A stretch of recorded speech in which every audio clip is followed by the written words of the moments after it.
Boa noite, amada igreja. Que bom a igreja estar aqui conosco nessa noite, nesse momento tão especial, tão glorioso, que podemos exaltar o nome do Senhor Jesus. Em primeiro lugar, eu quero agradecer ao convite, ao conselho. Eu peço toda a paciência à igreja. E queridos, eu quero compartilhar com a igreja nessa noite a carta de Paulo aos Romanos. Carta de Paulo aos Romanos, no capítulo 5, no verso 1. Carta de Paulo aos Romanos, capítulo 5, no verso 1. E eu gostaria, em reverência à palavra de Deus, a igreja ficasse de pé. Nós só vamos ler, por enquanto, somente esse versículo, somente esse texto. E no decorrer do sermão veremos outros textos. A igreja pode ficar de pé, por favor, em reverência à palavra de Deus. E uníssimo, vamos ler somente esse verso que nos diz: justificados, pois, mediante a fé, temos paz com Deus, por meio de nosso Senhor Jesus Cristo. A igreja pode se assentar?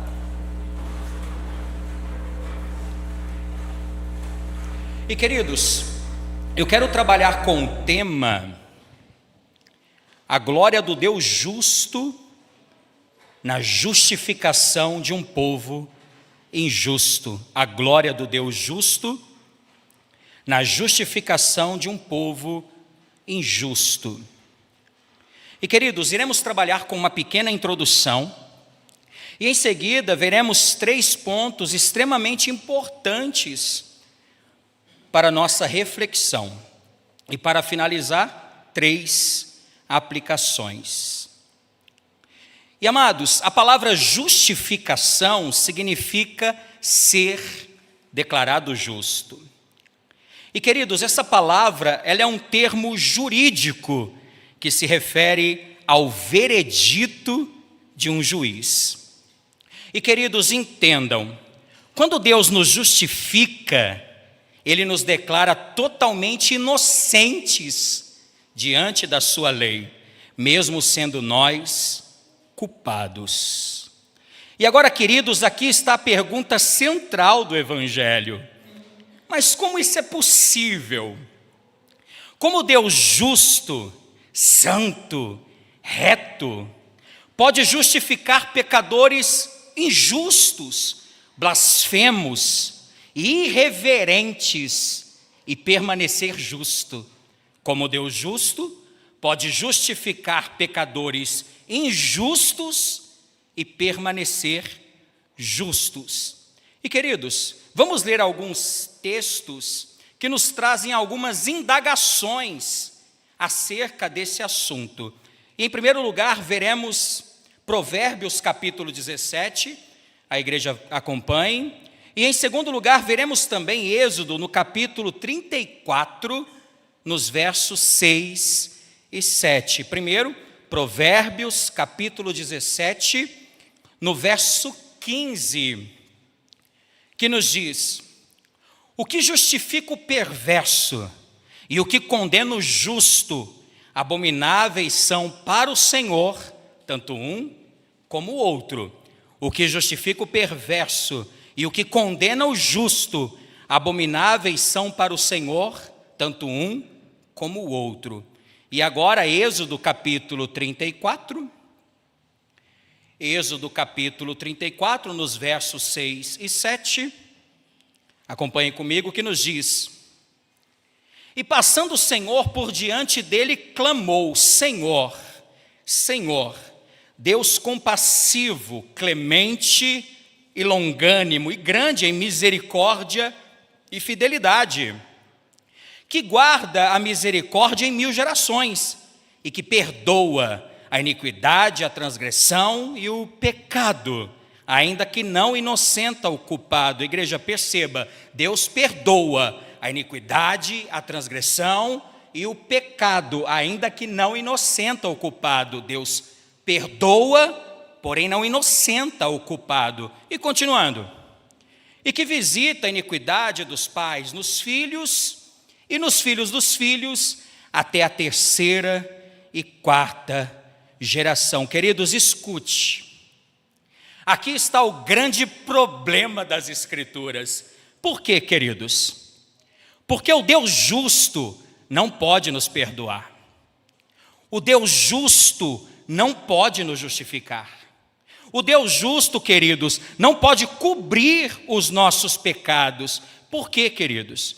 Porque nós pecamos, nós transgredimos as suas santas leis, nós somos culpados. E se ele nos inocenta, queridos, ele seria um juiz injusto. Se ele inocenta o culpado, como nos diz Provérbios, ele seria uma abominação. E queridos, eu falo isso com grande temor, com uma grande reverência em meu coração. Isso é muito sério. Deus não pode nos perdoar. Deus não pode nos justificar. Deus não pode cobrir os nossos pecados, queridos. Deus não pode simplesmente abrir as portas do inferno e mandar sair mentirosos, pedófilos, facínoras, roubadores, assassinos, ou então ele seria um juiz injusto, porque nós somos culpados, nós pecamos, nós quebramos as suas leis, queridos, e sendo assim, merecemos o seu castigo, merecemos a sua ira, merecemos a condenação. Queridos, escute, se eu terminar essa mensagem aqui, sairíamos daqui angustiados, preocupados, perdidos. Por quê? Porque esse é o âmago, esse é o centro, esse é o coração do Evangelho. Como Deus justo pode justificar pecadores injustos e permanecer justo? E queridos, a resposta para essa pergunta é a cruz. A boa notícia de que Deus enviou o seu Filho Jesus Cristo para tomar o nosso lugar e nos salvar. E queridos, vamos prosseguindo com essa parte introdutória. Acompanhe comigo agora a carta de Paulo aos Colossenses. Carta de Paulo aos Colossenses no capítulo 2.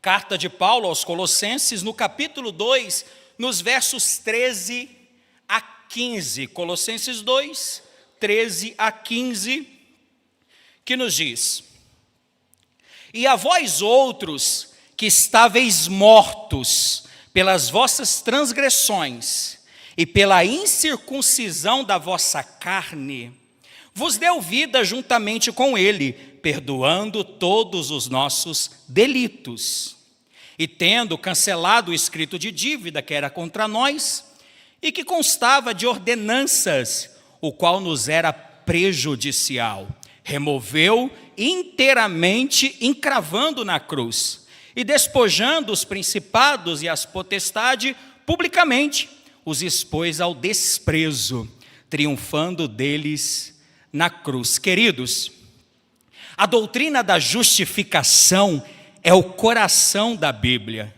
E amados, entendam, a justificação não é um processo como a santificação. Amados, a justificação é um ato único, um ato legal, um ato da graça, um ato divino, que é realizado, amados, não em nós, mas no tribunal de Deus. E queridos, esse ato único, legal, da graça e divino não possui graus. Ou seja, amados, não há uma pessoa mais justificada do que a outra. E queridos, aqui nós encerramos essa parte introdutória. O nosso texto base, ele vai nos ensinar 3 lições que são extremamente importantes. E em primeiro lugar, vamos trabalhar aqui esse primeiro ponto. Amados, a justificação é um ato soberano de Deus, onde não há participações humanas nesse ato. Queridos, Deus declara justos, imputa justiça, imputa os méritos do Filho em todos aqueles que creem em Cristo Jesus. Agora, amados, isso é extremamente importante. Entendam. Só serão justificados, só serão declarados justos todos aqueles que creem verdadeiramente em Cristo Jesus como seu único e suficiente Salvador. Agora, diáconos e presbíteros, a pergunta: como crerão naquele de quem nada ouviram? E como ouvirão se não há quem pregue? E queridos, aqui entra a suficiência, a eficácia, a inerrância das Escrituras. Por quê, queridos?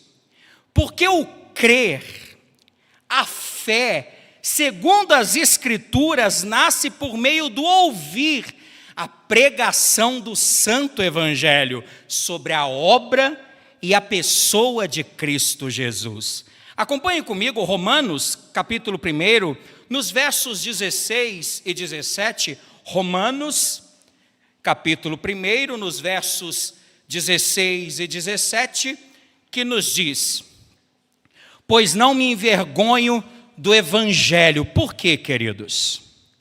Porque o Evangelho é o poder de Deus para a salvação de todo aquele que crê, primeiro do judeu e também do grego, visto que a justiça de Deus se revela no Evangelho, de fé em fé, como está escrito: o justo viverá pela fé.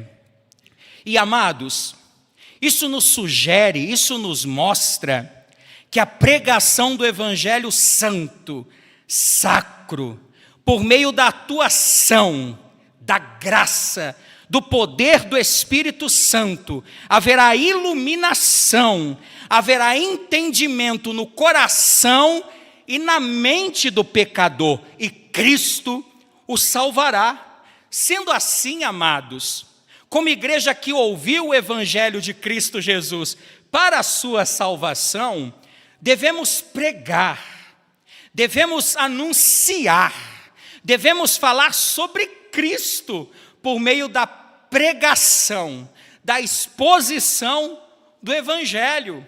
Efésios, no capítulo 1, nos confirma isso. Efésios, no capítulo 1, dos versos 13 e 14, que nos diz, Efésios 1, 13 e 14, que nos diz: em quem também vós, depois que ouvistes a palavra da verdade, o evangelho da vossa salvação, tendo nele também crido, foste selado com o Espírito Santo da promessa, o qual é o penhor da nossa herança, até o resgate da sua propriedade, em louvor da sua glória. Agora, queridos, em segundo lugar, vamos trabalhar também esse segundo ponto. E, queridos, a Escritura diz que todos pecaram e destituídos, ou separados, estão da glória de Deus. Não há justo e não há nenhum sequer. E, amados, escute, todos teremos de comparecer perante o justo tribunal de Deus para darmos contas da nossa vida. E, queridos, diante dessa terrível realidade que todos os homens estão separados ou destituídos da glória de Deus, amados, Paulo vai destacar aqui a impossibilidade de alguém se justificar diante de Deus através da observância das leis. Por quê, queridos? Porque é impossível de alguém se justificar diante de Deus através da observância das leis. E, amados, a resposta para essa pergunta nós encontramos em Romanos capítulo 4. Acompanhe comigo. Romanos capítulo 4, no verso 15. 15, vai nos dizer o porquê é impossível de alguém se justificar diante de Deus através de obedecer às leis. Romanos capítulo 4, no verso 15, que nos diz: porque a lei suscita a ira, mas onde não há lei, também não há transgressão. E amados, escute, isso é muito importante para nós.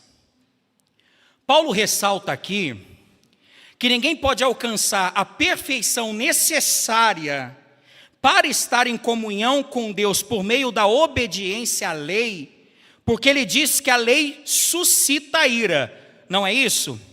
Ou seja, amados, segundo Paulo, a lei provoca, a lei estimula a ira de Deus contra nós. Esse suscitar, amados, que Paulo diz, é provocar, é estimular. E queridos, vamos trabalhar isso aqui. Amados, eu vou usar uma imagem muito comum para nós. Eu vou usar a imagem de um promotor de justiça. Eu vou usar, queridos, essa imagem de um promotor de justiça, ou seja, amados, o nosso ministério público. E a pergunta, queridos, o que faz um promotor de justiça? Amados, um promotor de justiça, ele acusa. Queridos, um promotor de justiça, diante das provas que ele acumula, ele acusa alguém de graves delitos ou crimes diante do tribunal. E queridos, esse promotor de justiça, diante das muitas provas que ele acumula, ele exige a punição, ele exige a condenação diante do juiz. E amados, escute, a lei que é santa, que é justa, que é boa, ela age como esse promotor de justiça, que acusa, ou como nos diz Romano, suscita. A lei provoca, a lei estimula o juiz em meio a muitas provas que esse promotor acumula contra nós, nos condenar eternamente ao inferno. E amados, isso é muito importante. A lei, na figura desse promotor, queridos, as leis que me refiro são os 10 mandamentos. Esse promotor de justiça, que apresenta a denúncia, tem muitas provas do nosso pecado.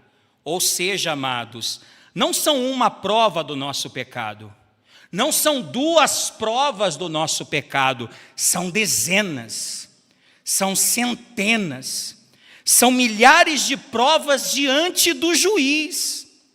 E amados, em palavras que são muito usadas nesse mundo jurídico, esse promotor tem provas sobradas para o juiz que é justo, que é santo, que é reto, nos condenar ao inferno. E queridos, esse promotor tem provas robustas, tem provas sobradas do dia, da hora, do minuto, dos segundos, que nós mentimos, que nós traímos, que nós adulteramos, que nós assassinamos. E amados, é justo esse juiz nos condenar. É justo, queridos, esse juiz nos mandar para o inferno eternamente, porque somos culpados.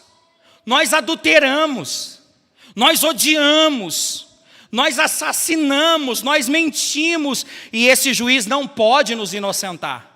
Esse juiz não pode nos perdoar. Esse juiz não pode cobrir os nossos pecados, queridos, isso é muito sério. Mas talvez você diz: meu irmão, eu nunca assassinei ninguém. Queridos, vamos entender isso. Você lembra do que Cristo diz em Mateus capítulo 5? Quando Cristo faz menção ao 6º mandamento. E queridos, qual é o 6º mandamento? não matarás. Cristo diz, queridos, se você ao menos odiar uma pessoa no seu coração, você já assassinou ela. Queridos, isso é muito sério. Mas talvez você diz, meu irmão, eu nunca traí o meu marido, ou eu nunca traí a minha esposa, queridos. Lembra também em Mateus 5, quando Cristo faz menção ao 7º mandamento? E qual é o 7º mandamento, queridos? Não adulterarás. Queridos, Cristo diz, se você ao menos desejar uma pessoa fora do seu casamento, ou seja, que não seja o seu cônjuge, no seu coração você já adulterou com ela. Perceba a nossa miséria, queridos. Nós transgredimos, nós pecamos, nós quebramos as suas leis e sendo assim, merecemos a sua ira, merecemos o juízo, merecemos a condenação, queridos. Perceba, amados, a severidade das leis de Deus. E diante da severidade das leis, podemos pelo menos extrair 5 pontos. Em primeiro lugar, queridos, a lei nos mostra o nosso pecado e a necessidade do Salvador. Em segundo lugar, queridos, a lei nos mostra o padrão de Deus e o seu caráter santo, que pune o pecador.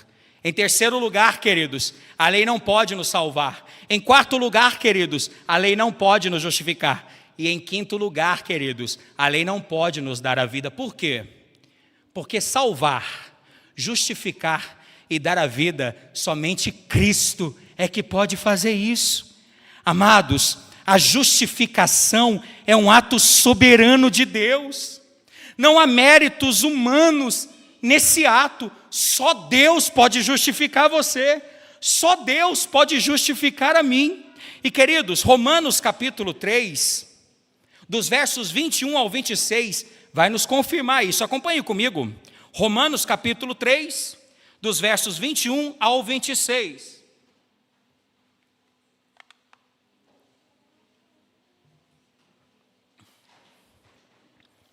Romanos 3, do verso 21 ao 26, que nos diz: mas agora sem lei se manifestou a justiça de Deus, testemunhada pela lei e pelos profetas. Justiça de Deus mediante a fé em Cristo Jesus, para todos e sobre todos os que creem, porque não há distinção, pois todos pecaram e carecem da glória de Deus. Em outras versões, queridos, diz que todos pecaram e destituídos ou separados estão da glória de Deus. Continuando.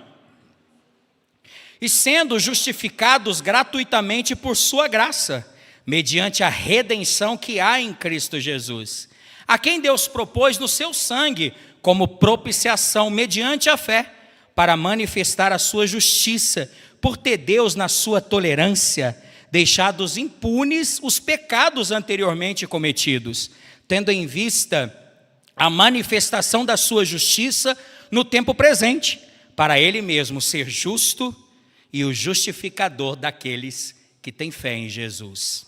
Amados, agora perceba a seriedade disso. Por que ninguém pode se salvar? Porque todos estão destituídos ou separados da glória de Deus. Isso indica, queridos, que nossos méritos, boas obras ou melhores esforços não podem nos justificar, não podem nos perdoar, não podem cobrir os nossos pecados, não podem nos garantir a vida. Sendo assim, queridos, o homem carece desesperadamente da misericórdia e da salvação, que só é alcançada mediante a fé em Cristo Jesus. Abacuque no capítulo 2 nos confirma isso. Acompanhe comigo.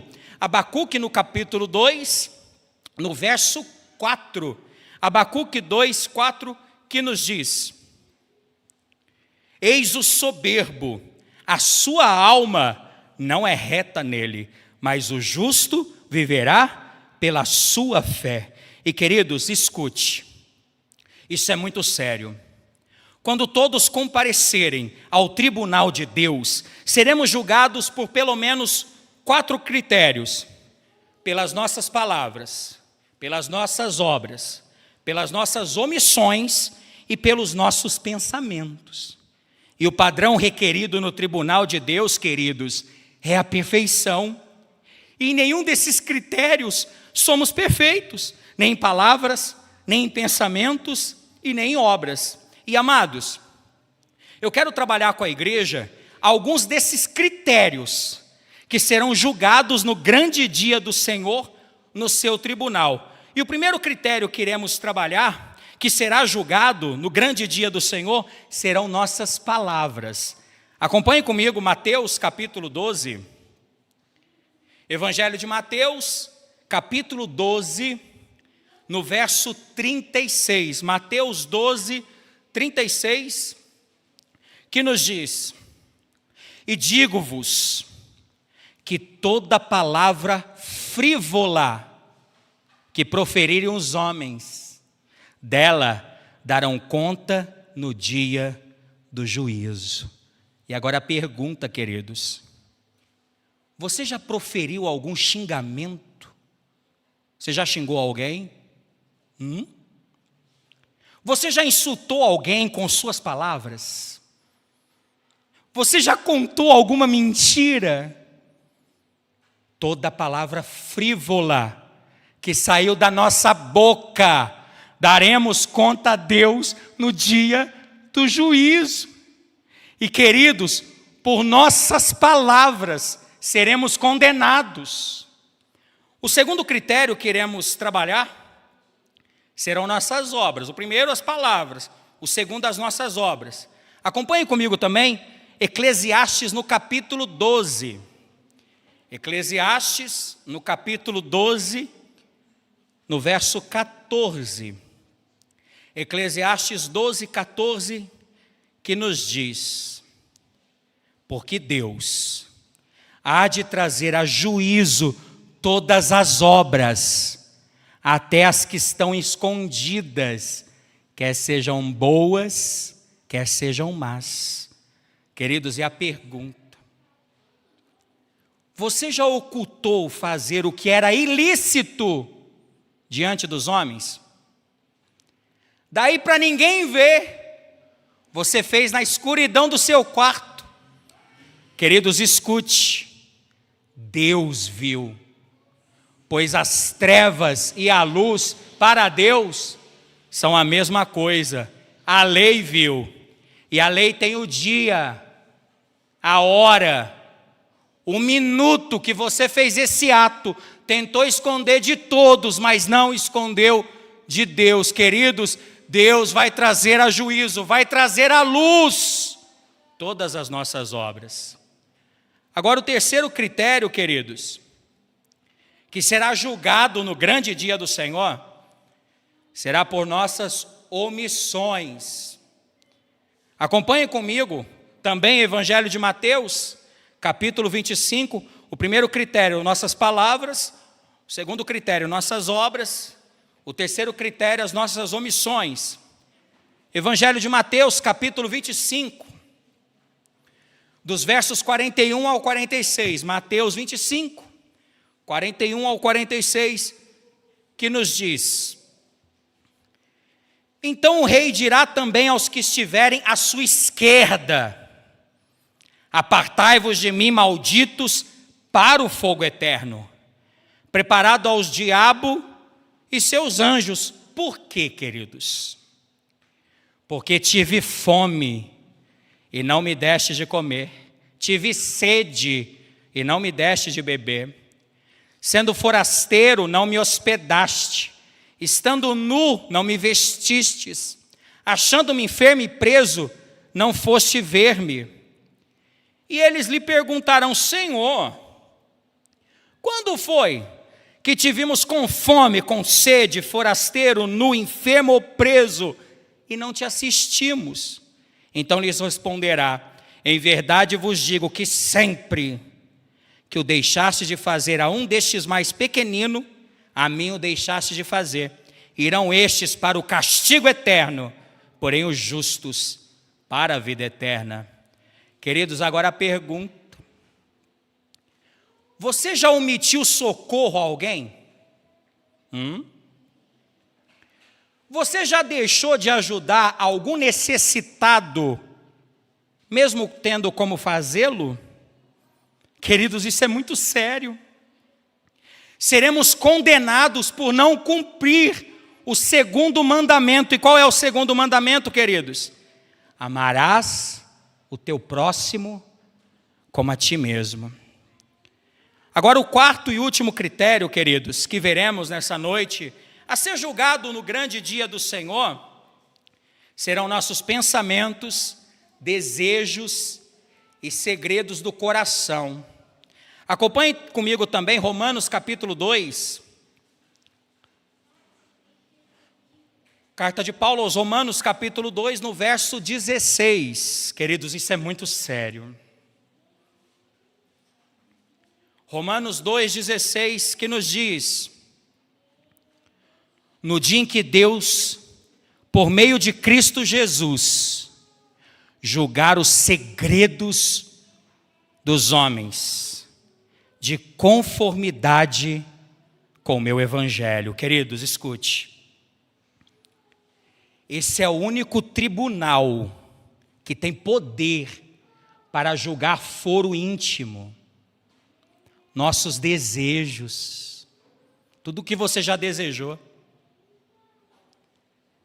os nossos pensamentos, os pensamentos mais pecaminosos que já passaram pela nossa mente, os segredos ocultos do nosso coração. E agora a pergunta, queridos: você já desejou que alguém se desse mal? Talvez no trânsito, quando alguém te deu uma fechada. Você já pensou o mal contra alguém? Você já pensou em algo que Deus repudia e você escondeu de todos, porém não escondeu do Deus onisciente? Queridos, nada está oculto ao Deus onisciente. E queridos, pelos nossos pensamentos, desejos e segredos do coração também seremos condenados. Isso é muito sério. Mas talvez você diz: meu irmão, eu erro sim em uma ou outra coisa, mas se eu colocar na balança, eu faço mais coisas boas do que ruins. Queridos, Tiago vai dizer algo muito sério, algo terrível sobre isso. Tiago no capítulo 2, acompanhe comigo. Tiago no capítulo 2, no verso 10. Tiago 2, 10, queridos, isso é muito sério. Olha o que Tiago diz: pois qualquer que guarda toda a lei, mas tropeça em um só ponto, amados. Tropeçamos nas nossas palavras, tropeçamos nas nossas obras, tropeçamos em nossos pensamentos, desejos e segredos do coração. Tropeçamos no segundo mandamento: não amamos o nosso próximo como a nós mesmos. Ele diz: todo aquele que tropeça em um só ponto se torna culpado de todos. Queridos, isso é muito sério. A pergunta: como você se justificará diante do tribunal do Deus Santo? Por meio das suas obras, por meio das suas palavras, por meio dos seus pensamentos, desejos e segredos do coração. Em nenhum desses critérios somos perfeitos. Como homem pecador, injusto, condenado ao inferno, será declarado justo diante do Deus Santo. Como Deus pode ser justo e justificar pecadores injustos e permanecer justo? Amados, essa é a essência. Esse é o âmago, esse é o centro, esse é o coração do Evangelho. Gálatas capítulo 3, dos versos 10 ao 13, nos responde. Gálatas 3, verso 10 ao 13, que nos diz, isso é muito sério, queridos. Todos quantos, pois, são das obras da lei, estão debaixo de maldição. Queridos, escute, com toda reverência e temor a Deus, com todo respeito à igreja e a você que está nos assistindo. Todo aquele que substitui a obra redentora de Cristo por méritos, obras, melhores esforços, está desprezando o sacrifício do Filho de Deus e será condenado como maldito, porque está escrito, continuando, maldito todo aquele que não permanece em todas as coisas escritas no livro da lei para praticá-las. E é evidente que pela lei ninguém é justificado diante de Deus, porque o justo viverá pela fé. Ora, a lei não procede de fé, mas aquele que observar os seus preceitos, por eles viverá. Queridos, quem foi que observou perfeitamente todos os preceitos da lei? Cristo Jesus. Continuando, Cristo nos resgatou da maldição da lei, fazendo-se Ele próprio maldição em nosso lugar, porque está escrito, maldito todo aquele que for pendurado em madeiro. Amados, eu já irei ao terceiro ponto, mas antes vamos trabalhar isso aqui. A pergunta é, como o Deus justo pode justificar pecadores injustos, que não foram fiéis a Deus em suas palavras, que não foram fiéis a Deus em suas obras, que não foram fiéis a Deus em seus pensamentos, desejos e segredos do coração, que não foram fiéis a Deus no segundo mandamento. Queridos, Deus providencia um substituto legal, o seu próprio Filho. E queridos, na cruz irá ocorrer uma dupla imputação. Na cruz irá ocorrer uma dupla imputação. E a pergunta, queridos, o que é amputar? Amputar é retirar. E o que é imputar? Imputar é atribuir. Na cruz, queridos, irá ocorrer essa dupla imputação. Vamos entender isso? Acompanhe comigo o livro do profeta Isaías. Livro do profeta Isaías, no capítulo 53, nos versos 4 e 5. Isaías 53, 4 e 5, que nos diz, certamente Ele tomou sobre si as nossas enfermidades e as nossas dores levou sobre si. E nós o reputávamos por aflito, ferido de Deus e oprimido. Mas Ele foi traspassado pelas nossas transgressões e moído pelas nossas iniquidades. O castigo que nos traz a paz estava sobre Ele, e pelas suas pisaduras fomos sarados. Queridos, na cruz irá ocorrer essa dupla imputação. E em primeiro lugar, na cruz, Deus imputa, Deus atribui ao Filho na cruz a nossa miséria, a nossa injustiça, os nossos pecados, as nossas transgressões. Deus imputa, Deus atribui ao Filho e Deus o culpa em nosso lugar. Agora, em segundo lugar, queridos, em primeiro, Deus imputa, Deus atribui ao Filho a nossa miséria. Agora, em segundo lugar, vamos ver também essa segunda imputação. Acompanhe comigo a segunda carta de Paulo aos Coríntios. Segunda carta de Paulo aos Coríntios, no capítulo 5, no verso 21. 2 Coríntios 5, 21, que nos diz, aquele que não conheceu pecado, Ele o fez pecado por nós, para que nele fôssemos feitos justiça de Deus. em primeiro lugar, Deus imputa. Deus atribui ao Filho a nossa miséria. Agora, em segundo lugar, Deus imputa.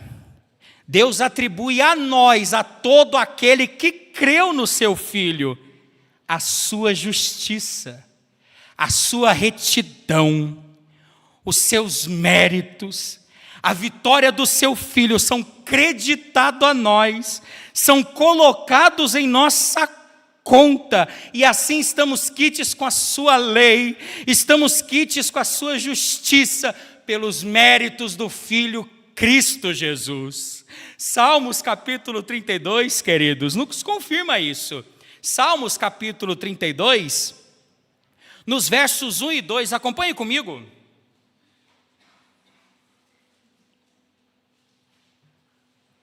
Salmos 32, versos 1 e 2, que nos diz: bem-aventurado, ou seja, feliz, pleno, ditoso, aquele cuja iniquidade é perdoada e cujo pecado é coberto. Bem-aventurado o homem a quem o Senhor não atribui iniquidade e em cujo espírito não há dolo. Amados, isso é maravilhoso. Ele foi feito pecado por nós. Ele morre pelos nossos pecados e quita nossa dívida com a sua lei, com a sua justiça. Por isso, queridos, ao cremos em Cristo como Salvador das nossas vidas, somos declarados justos diante do tribunal de Deus, pelos méritos do Filho Cristo Jesus, e Deus permanece justo. Ó, profundidade da riqueza, tanto da sabedoria como do conhecimento de Deus. Quão insondáveis são os seus juízos e quão inescrutáveis os seus caminhos. Amados, agora em terceiro e último lugar,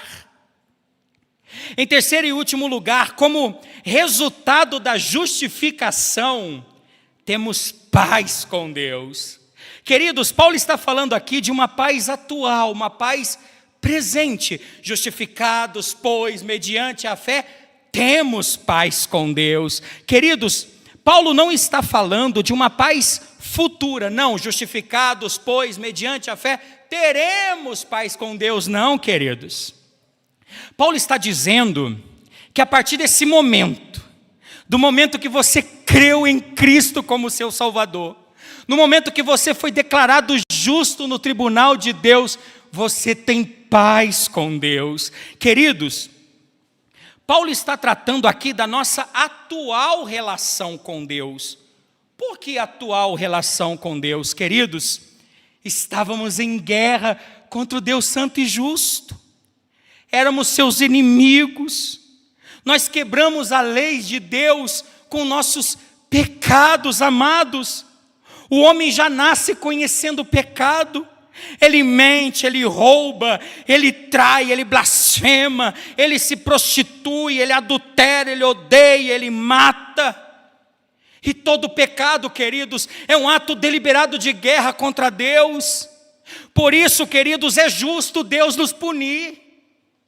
É justo Deus nos condenar. É justo Deus nos mandar para o inferno eternamente, pois a nossa relação com Deus é de guerra, é de conflito, é de inimizade, e todos carecem do Salvador.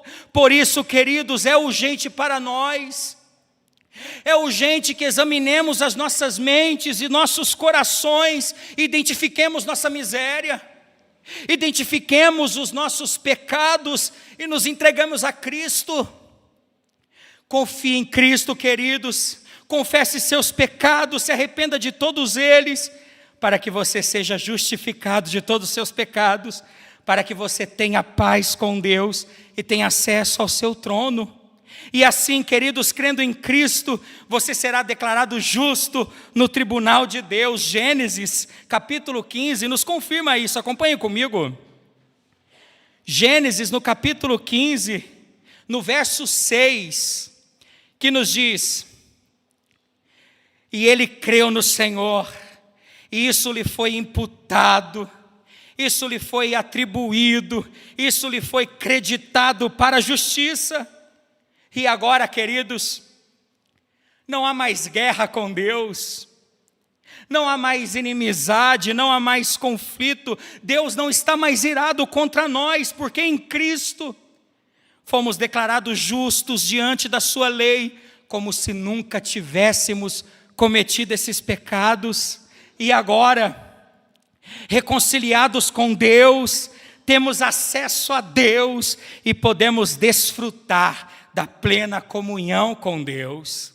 Agora, queridos, só falta uma coisa. Nós já falamos sobre o que é justificação pela fé.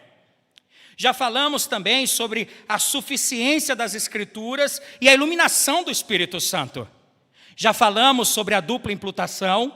Já falamos que Cristo morre por nossos pecados. Queridos, agora falta o fato consumado. Agora falta aquilo que norteia a nossa fé, que nos dá segurança eterna, e é a confirmação de todas as promessas das Escrituras. Amados, essa declaração de justiça dada por Deus, mediante a fé em Cristo Jesus, só é possível por um grande ato de Deus em Cristo Jesus. Queridos, sobre o que eu estou falando? Eu vou lhe ajudar. Pois se os mortos não ressuscitam, Cristo também não ressuscitou. Eu estou falando da ressurreição, queridos. Acompanhem comigo, primeira carta de Paulo aos Coríntios. Primeira carta de Paulo aos Coríntios, no capítulo 15, nos versos 16 e 17. 1 Coríntios, capítulo 15, verso 16 e 17, que nos diz, queridos: porque se os mortos não ressuscitam, também Cristo não ressuscitou. E se Cristo não ressuscitou, é vã a vossa fé e ainda permaneceis nos vossos pecados. Queridos, ao terceiro dia a pedra do túmulo é removida e Cristo ressuscita. Cristo ascende aos céus, se assenta à direita do trono, da glória, da majestade do Deus Pai e intercede por nós. Romanos capítulo 4, acompanhe comigo a igreja. Romanos capítulo 4, nos versos 24 e 25. Romanos 4, 24 e 25, que nos diz: mas também por nossa causa, posto que a nós igualmente nos será imputado, atribuído, creditado para a justiça, a saber, nós que cremos naquele que ressuscitou dentre os mortos a Jesus o nosso Senhor, o qual foi entregue por causa das nossas transgressões e ressuscitou por causa da nossa justificação. Amados, a ressurreição de Cristo é a prova cabal da justificação daqueles que creram em Cristo Jesus e ressuscitarão no último dia. Agora a igreja, que não irá passar pela morte eterna, declara: onde está, ó morte, a sua vitória? Onde está, ó morte, o seu aguilhão? E os anjos, queridos, os anjos que presenciaram a ascensão de Cristo nos céus em glória, declaram: levantai, ó portas, as vossas cabeças, levantai-vos, ó portais eternos, para que entre o Rei da Glória. Quem é o Rei da Glória? O Senhor forte e poderoso, o Senhor poderoso nas batalhas. E para finalizar, queridos, com a permissão da igreja, eu quero trazer 3 aplicações para nós. E em primeiro lugar, queridos, reconciliados com Deus, podemos viver com a certeza de que nossa condição de guerra, de conflito, de inimizade contra Ele foi removida por causa da justificação pela fé em Cristo. Isso nos traz paz com Deus e nos permite desfrutar de um relacionamento íntimo e harmonioso com Ele, onde podemos nos aproximar com confiança e experimentar a alegria plena que somente Deus pode oferecer.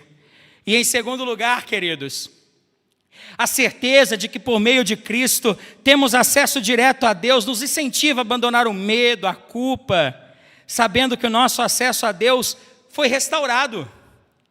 Assim podemos nos regozijar na sua presença diariamente e encontrar nele uma fonte inesgotável de gozo, de alegria, de paz verdadeira, que é independente das circunstâncias. E em terceiro e último lugar, saber e crer que a justificação em Cristo nos proporciona paz com Deus, nos desafia a viver de forma mais digna dessa paz.